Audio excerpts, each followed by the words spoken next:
जय श्री कृष्ण। आप सभी को अधिक मास कृष्ण पक्ष परमा एकादशी के पारण दिवस की ढेरों शुभकामनाएं। प्रिय भक्तों, आज के इस वीडियो में हम बात करेंगे कि परमा एकादशी का व्रत आपने 11 जून को किया है तो 12 जून को इसका पारण कब करना है, कैसे करना है, विधि क्या रहेगी। जितने भी भक्तगण पंचरात्रि व्रत कर रहे हैं उनको पारण कैसे करना है, क्योंकि पंचरात्रि व्रत में नक्त भोजन किया जाता है। तो पारण आप किस प्रकार से करेंगे, कब आप अन्न खा सकते हैं, क्या खा सकते हैं, क्या नहीं खा सकते हैं, साथ ही बताएंगे भोग क्या लगाना चाहिए। इस पारण के दिन आपको घड़े का दान करना है तो किसे करना है, कैसे करना है। पारण के दिन की पूजा बड़ी विशेष है और बड़ी पुण्यदायी है। यह पूजा भगवान नारायण की किस प्रकार से आप करेंगे, क्या इसकी विधि होगी, क्या नियम होंगे, क्या मंत्र होंगे, संपूर्ण जानकारी इस वीडियो के माध्यम से आपको प्रदान की जाएगी। आपसे निवेदन है कि वीडियो थोड़ा सा भी उपयोगी लगे तो एक बार लाइक अवश्य कीजिएगा और जितना हो सके शेयर कीजिएगा, क्योंकि यह जानकारी सब तक पहुंचे ये बड़ा आवश्यक है। इसकी आवश्यकता सभी को है।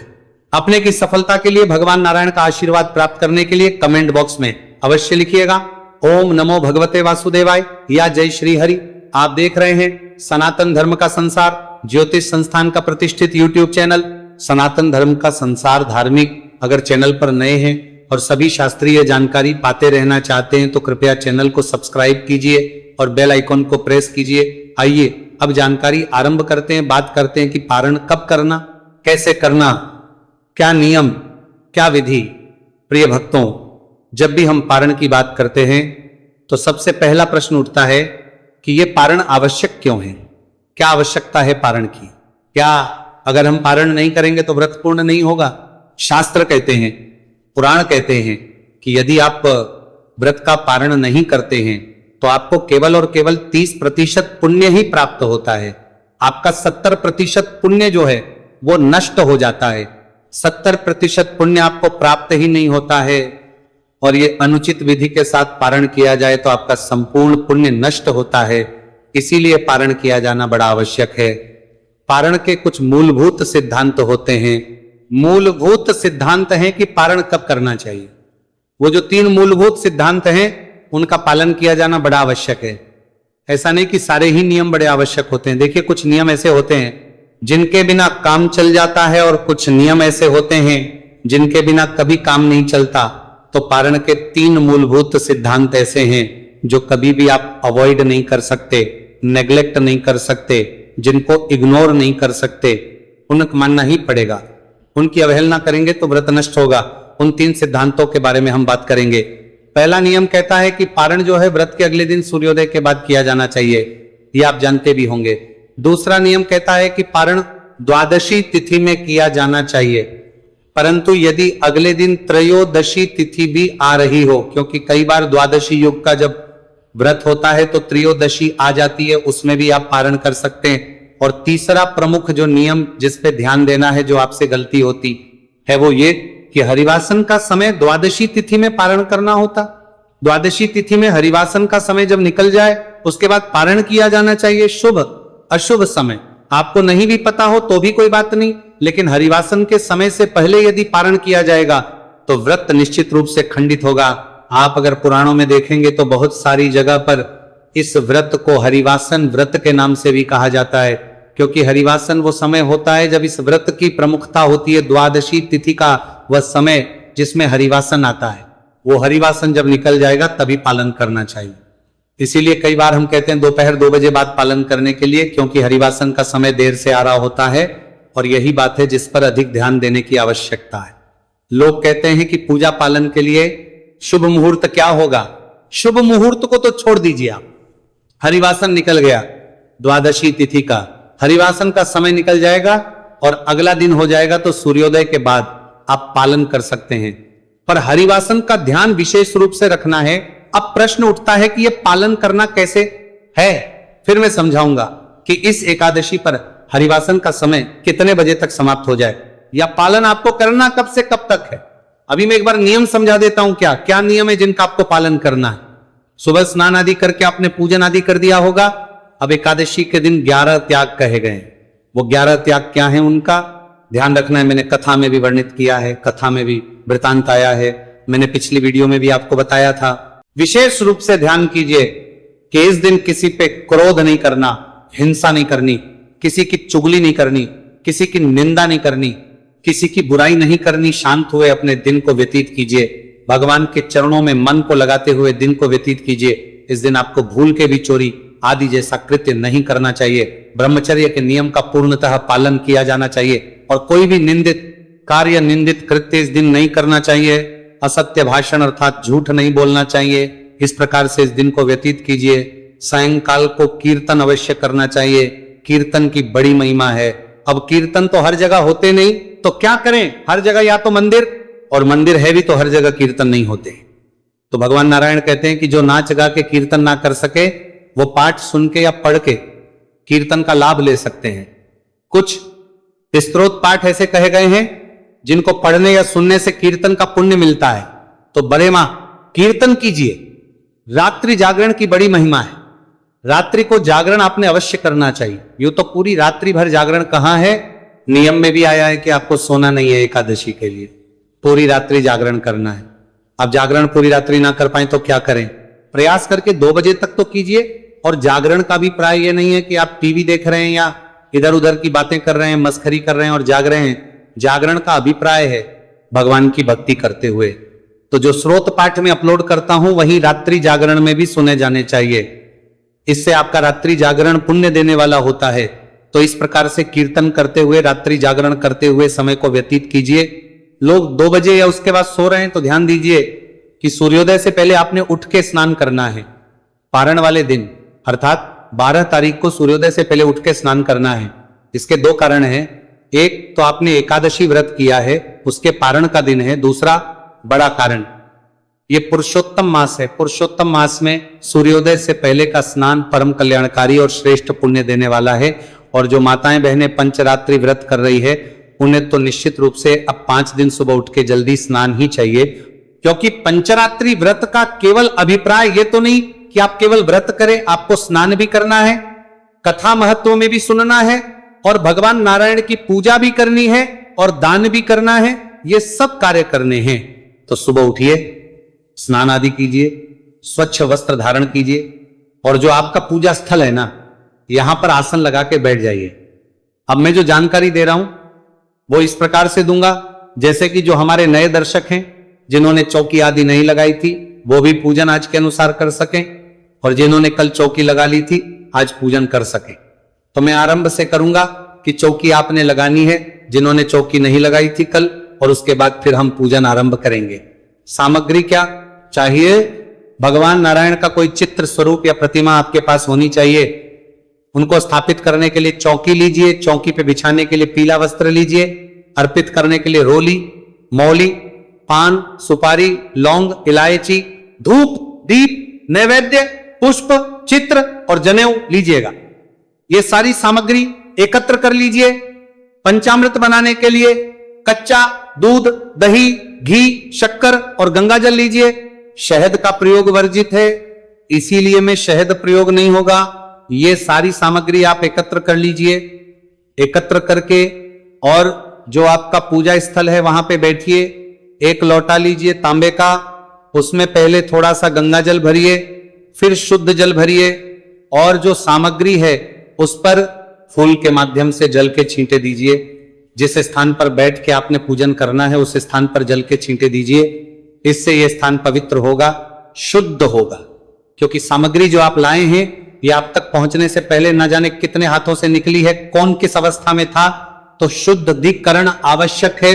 भगवान को अर्पित करने से पहले आप जल छींटे दीजिए। मंत्र पढ़ते हैं, ओम अपवित्रः पवित्रो वा सर्वावस्थांगतो पिवा यह स्मरित पुंडरीकाक्षम सबाह्याभ्यंतरः शुचिः। इस प्रकार से आपने स्थान को शुद्ध किया, सामग्री को शुद्ध किया, चौकी लगाइए, पीला वस्त्र उस पे बिछाइए। भगवान नारायण की स्थापना कीजिए। स्थापना आप घड़े पर कर सकते हैं, क्योंकि पुराण ये कहते हैं कि इस एकादशी पर भगवान की स्थापना घड़े के ऊपर करनी चाहिए। जिनके पास घड़ा ना हो तो आप चौकी पर स्थापित कर सकते हैं। घड़े पर स्थापित करना है तो पहले थोड़ा सा अनाज रखिए, जो भी आपके पास है। गेहूं है तो गेहूं लीजिए, बाजरा है तो बाजरा, जौ है तो जौ ले लीजिए। अनाज लीजिए उसके ऊपर घड़े को रखिए, उसमें जल भरिए, थोड़ा सा गंगा जल डाल दीजिएगा, उस पर पंच पल्लव लगाइएगा और पूर्ण पात्र जो उसका ढक्कन होता है उसको लगाइए। उसके ऊपर भगवान की स्थापना कीजिए। जिनके पास ये व्यवस्था ना हो तो आप भगवान की तस्वीर या प्रतिमा को स्थापित करके भी पूजन कर सकते हैं। भगवान के सामने घी का दिया रखिए। घी का दिया सीधे हाथ की ओर होगा, भगवान के सीधे हाथ की ओर, और उसकी विपरीत दिशा में धूप रखिए। किस प्रकार से की स्थापना की है? अब एक छोटे से पात्र में, लोटे में जो जल लिया है ना, उसमें से थोड़ा सा जल किसी कटोरी में या किसी गिलास में डाल लीजिए। ये आपकी जलाजमी के लिए प्रयोग होगा, इसीलिए अलग से रखना है। अब आप इस जल में से अपने हाथ पर जल लीजिए, हाथ धो लीजिए। हाथ धोने के बाद एक एक मंत्र पर एक एक चम्मच जल पीना है। जिनका निर्जला व्रत है वो ध्यान दें कि 2 बूंद से जल अधिक ना हो, क्योंकि निर्जल व्रत में आचमनी के रूप में 6 मासा जल कहा गया है। पुराणों में तो 2-2 बूंद जल। आप 3 बार में पिएंगे तो लगभग ये 6 मासा जल हो जाएगा। जल लीजिए। ओम माधवाय नमः पी जाइए। ओम केशवाय नमः जल लीजिए, पी जाइए। ओम नारायणाय नमः जल लीजिए, पी जाइए। ओम ऋषिकेशाय नमो नमः हाथ पे जल लीजिए, हाथ धो लीजिए। हाथ धोने के बाद अपने आप को तिलक कीजिए, मौली बांधिए और अब आप दीप प्रज्वलन कीजिए। हम मंत्र पढ़ते हैं, शुभम करोति कल्याणम आरोग्यम धन संपदा शत्रु बुद्धि विनाशाय दीप ज्योतिर्नमो मस्तुते। धूप को जलाइए, दीप को जलाइए। धूप को आपने प्रज्वलित किया, जिन्होंने कल से ही धूप दीप प्रज्वलित किया है, क्योंकि दीपक अखंड भी हमने बोला था। अखंड अगर किसी ने जलाया है तो उत्तम है, आपको आज अलग से जलाने की आवश्यकता नहीं है। धूप दीप प्रज्वलित करने के बाद जो आज ही स्थापना कर रहे हैं वो भगवान नारायण का ध्यान करते हुए उनसे निवेदन करेंगे। जिन्होंने कल स्थापना की है वो भी ध्यान अवश्य कीजिएगा। पर आपके यहां पहले से विराजमान है तो आपको ये निवेदन की आवश्यकता नहीं है कि आप यहां आए प्रभु और विराजमान हो। बाकी जो आज विराजमान कर रहे हैं वो इस भाव से भी ध्यान कीजिएगा भगवान नारायण का। उससे पहले भगवान गणेश का ध्यान करेंगे। बोलिए गणेश जी महाराज की जय। गणेश जी महाराज का ध्यान करके अब भगवान नारायण का ध्यान करेंगे। शांत बोलिए विष्णु भगवान की जय। भगवान को पुष्प अर्पित कीजिए।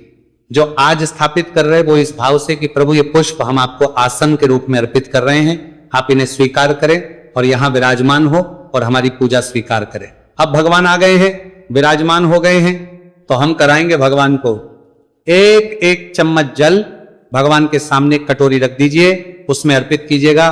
पूजा की सामग्री भी उसी में अर्पित कीजिएगा जिससे कि वो इधर उधर फैले नहीं।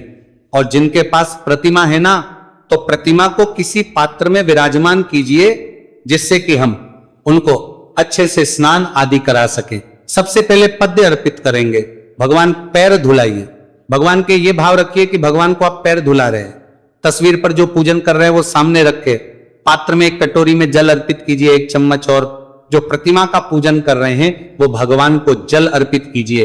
पैर और अर्घ्य के रूप में 1 चम्मच जल अर्पित कीजिए। अब भगवान को अचमनी कराएंगे। भाव रखिएगा कि यहां भगवान को जल पिला रहे हैं। जलाजमी कराइए भगवान को। के बाद अब भगवान को हम स्नान कराएंगे। जो प्रतिमा पर रहे हैं वो शंख है तो शंख में जल भर लीजिए, अन्यथा आपके पास तांबे की आचमनी होगी, उससे आप जल अर्पित करेंगे। या छोटा कोई लोटा है तो उससे भी थोड़ा थोड़ा जल चढ़ा सकते हैं, उसे भी नहला सकते हैं। ओम श्री पुरुषोत्तम देवाय नमः स्नान कराइए। भगवान को प्रेम से जलधारा से आप स्नान करा रहे हैं। ओम श्री पुरुषोत्तम देवाय नमः। अब पंचामृत बना लीजिए। पंचामृत बना के और उससे स्नान कराएंगे। जो तस्वीर पर पूजन कर रहे हैं वो पंचामृत को किसी फूल पर लगा लीजिएगा और फिर अर्पित कीजिएगा। ओम श्री पुरुषोत्तम देवाय नमः। पंचामृत समर्पित करने के बाद अब भगवान को आप शुद्धियों तक स्नान कराएंगे। शुद्ध जल से स्नान कराइए। ओम श्री पुरुषोत्तम देवाय नमः। शुद्ध जलम समर्पयामि। शुद्ध जल को अर्पित कीजिए। सामने रखी कटोरी में 1 चम्मच जल अर्पित कीजिए या भगवान को शुद्ध जल से नहलाइए। स्नान कराने के बाद वस्त्र अर्पित करते हैं भगवान को। प्रतिमा को पात्र से निकाल लीजिए, उनके आसन पर विराजमान कीजिए। वस्त्र के रूप में मौली का एक टुकड़ा तोड़िए और वह अर्पित कीजिए। जनेऊ लीजिए। जनेऊ को रौली कुमकुम आदि से तिलक कर लीजिएगा। ओम श्री पुरुषोत्तम देवाय नमः। यज्ञोपवीत समर्पित करेंगे। यज्ञोपवीत समर्पित करने के बाद अब भगवान को आप इत्र लगाइए, फूल पर इत्र लगाइए और वह अर्पित कर दीजिए। ओम श्री पुरुषोत्तम देवाय नमः तिलकम समर्पयामि। तिलक करेंगे से भगवान को तिलक कीजिए। ओम श्री पुरुषोत्तम देवाय नमः तिलकम समर्पयामि पुष्पम समर्पयामि। पुष्प समर्पित कीजिए। माला है तो माला पहनाइए। ओम श्री पुरुषोत्तम देवाय नमः पुष्पम समर्पण माल्यार्पण पुष्प समर्पित कीजिए। माला है तो माला पहनाइए। पुष्प अर्पित करने के बाद अब भगवान को धूप दिखाएंगे और दीप दिखाएंगे। ओम नारायणाय नमः वासुदेवाय नमः। ओम श्री पुरुषोत्तम देवाय नमः दीपम धूपम दर्शयामि। धूप दीप दिखाइए और नैवेद्य अर्पित कीजिए। नैवेद्य के रूप में आपके पास पीले रंग का कोई फल है तो वो अर्पित कीजिए। मिठाई है तो मिठाई अर्पित कीजिए। कुछ ना हो तो मिश्री अर्पित कर सकते हैं, बताशा अर्पित कर सकते हैं। 1 चम्मच जल लीजिए, सामने रखे पात्र में अर्पित कीजिए। अब तांबुल अर्पित करेंगे। पान का पत्ता लीजिए, उस पे 2 लौंग, 2 इलायची और 1 सुपारी रखिए और उसका पान का बना के भगवान को अर्पित कीजिए।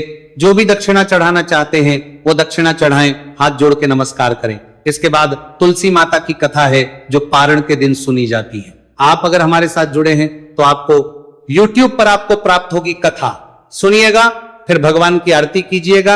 आरती करने के बाद आपने जो अन्न का कुछ भोग बनाया है तो आप वो थाली में सजाइए। हम भोग लगाते हैं, मंत्र पढ़ते हैं, उसमें तुलसी दाल अवश्य रखिएगा। त्वदीयम वस्तु गोविंद तुभ्यमेव समर्पये ग्रहण सम्मुख भूत्वा प्रसीद परमेश्वर। पर्दा हटा दीजिए, जलाचमनी कराइए भगवान को और उसके बाद सर झुका के थाली वहां से उठा लीजिए। भगवान को आपने भोग भी लगा दिया। अब अंत में पुष्पांजलि एक आवश्यक प्रक्रिया है, वो करेंगे। हाथ में पुष्प ले लीजिए, पुष्प लेके और तदोपरांत निवेदन कीजिए भगवान से हाथ जोड़ के कि परमेश्वर हे प्रभु, ना आपका आवाहन जानते हैं, ना विसर्जन जानते हैं, ना पूजन जानते हैं। हम तो अज्ञानी जीव हैं, जैसी बन पड़ी है वैसी सेवा आपके श्री चरणों की है। भगवान इसमें जाने अनजाने में हमसे कोई गलती, कोई त्रुटि, कोई भूल हो गई हो तो उसे क्षमा कीजिएगा और दया का आशीर्वाद प्रदान कीजिएगा। भगवान आपको अर्पित करने के लिए हमारे पास कुछ नहीं है, तन मन धन समापिक है। हमारे पास केवल क्या है? पुष्पांजलि परमेश्वर। यह पत्र पुष्प की भेंट है, इसे स्वीकार करें। वह पुष्प भगवान के चरणों में अर्पित कीजिए, हाथ जोड़ के नमस्कार कीजिए। माताएं बहनें सर झुका के हाथ जोड़ के नमस्कार करें। पुरुष दंडवत कर सकते हैं और खड़े खड़े परिक्रमा कर लीजिए। इस प्रकार से अपने पारण का पूजन किया। अब चौकी को थोड़ा सा वहां से खिसका दीजिएगा। इस पे जो सामग्री है, प्रसाद जो है, वो प्रसाद के रूप में ग्रहण कर सकते हैं। बाकी सामग्री जल विसर्जित करेंगे। घड़ा पंडित जी को देना है दक्षिणा रख के। और जो प्रतिमा तस्वीर है वो आप अपने घर में रख सकते हैं। इसके बाद अब आपने ब्राह्मण को भोजन कराना है। संभव है तो, भोजन ना करा पाए तो ब्राह्मण को द्रव्य दक्षिणा देना है। कुछ ना कुछ दक्षिणा आदि अवश्य देनी है। दान आदि अवश्य करना है। जितना करेंगे उतना कल्याण है। तो आपको अवश्य आज के दिन कुछ ना कुछ दान देना चाहिए, द्रव्य दक्षिणा देनी चाहिए। भोजन करा पाए तो भोजन कराएं, वस्त्र आदि दे सकें तो वस्त्र आदि दें। मंदिर में अगर कहीं आप सूखा खाना दे पाए तो वो दे के आइए। बाकी जितना भी सत्कर्म करें, गाय माता को चारा खिलाएं, चींटियों को आटा डालें, पक्षियों को दाना दें, गरीबों की सहायता करें। पुण्य देने वाले हैं, खूब पुण्य कमाइए आज के दिन। दक्षिणा स्वरूप हमें कुछ भेजना चाहते हैं तो आपकी स्क्रीन पर कोड आ रहा होगा, उस पर भेज सकते हैं। उसको स्कैन कीजिए और वो हमारे पास आ जाएंगे। इसके बाद ये धर्म कर्म के कार्य करने के बाद फिर आप बैठ जाइए आसन लगा के। ओम नमो भगवते वासुदेवाय मंत्र का 5 बार जाप कीजिए और उसके बाद भगवान का ध्यान करते हुए निवेदन करें कि प्रभु, मैं आज इस परमा एकादशी का पारण इस जल को पी के कर रही हूं, जल पी के, और आप व्रत का पालन करें। क्योंकि अगर आपके पास तुलसी दल है तो आप तुलसी दल लेके भी पारण कर सकते हैं। पहले तुलसी दल लीजिए और फिर आप जल लेकर पारण करें। जो आपके लिए सुविधाजनक हो उससे आप पालन करें। अन्न में इसलिए बोल रहा हूं कि ना खाएं, क्योंकि बहुत सी माताएं बहनें पंचरात्रि व्रत कर रही होंगी तो उसमें नक्त व्रत होता है, अर्थात आपको अन्न खाना है रात्रि को सूर्यास्त के 1.5 घंटे बाद। तो आप उस नियम को पालन कर सकते हैं और पारण आपका केवल जल के द्वारा या तुलसी पत्र और जल के द्वारा आप कर सकते हैं। पारण के लिए शुभ मुहूर्त की बात करें तो सुबह 5:30 और 8:15 तक उत्तम समय है, इसमें आप पालन करें, कल्याणकारी रहेगा। बाकी तो पालन दिन में कभी भी किया जा सकता है, उसमें दोष नहीं होता है। ये थी जानकारी। पालन के विषय में जानकारी थोड़ी भी अच्छी लगी हो तो लाइक अवश्य कीजिएगा। चैनल पर नए हैं तो सब्सक्राइब करते, दोष नहीं। बाकी तो पालन दिन में कभी भी किया जा सकता है, जाइएगा, क्योंकि एक प्रतिष्ठित ज्योतिष संस्थान का चैनल है। यहां पर सब जानकारी ज्योतिष शास्त्र और पंचांग पर आधारित ही प्रदान की जाती है। भगवान नारायण सब पर कृपा करें। आप सभी को एकादशी की ढेरों शुभकामनाएं। आने वाली अमावस्या की जानकारी वीडियो के माध्यम से अवश्य प्राप्त कीजिएगा। हरे कृष्ण।